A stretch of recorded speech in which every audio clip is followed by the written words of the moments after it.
పరిశుద్ధ రక్తంలో భాగమైనటువంటి నీ ప్రజల మీదకి మీ కాపుదలను, మీ సంరక్షణను సమృద్ధిగా మీరు తోడయ్యుండి అనుగ్రహించి పరిశుద్ధాత్మదేవ నీ ప్రజల మీదకి లెగిసినటువంటి నీ శత్రువులకి నీ పరలోకపు శాపాలను అనుగ్రహించి వారి కుటుంబాలను వారి యొక్క అయ్యా ఇదిగో తండ్రి పిల్ల తరాన్ని తండ్రి నీ శాపాల చేత మొత్తమని నీ యందు భయభక్తులు నిలిపినటువంటి నీ ప్రజలకు నీవు తండ్రి ఎత్తైనటువంటి ప్రాకారముగా ఉండి సర్వకాలము కూడా నీ గొప్ప కాపుదలను అనుగ్రహించి మీకు మహిమను తెచ్చుకొనమని నీ యందు ఉన్నటువంటి నీ ప్రజలకు తండ్రి శాశ్వత కాలపు క్షేమమును స్థిరపరిచి సమస్త మహిమను మీరే కలగ చేసుకోనమని మా రక్షకుడు విమోచకుడు అయినటువంటి యేసుక్రీస్తు పరిశుద్ధ నామమున ప్రార్థించి వేడుకొనుచు ఉన్నాను తండ్రి.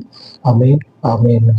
సర్వోన్నతుడైనటువంటి మన దేవుని కృప మనకు తోడయ్యుండి మనలను నడిపించును గాక. ఆమేన్ ఆమేన్.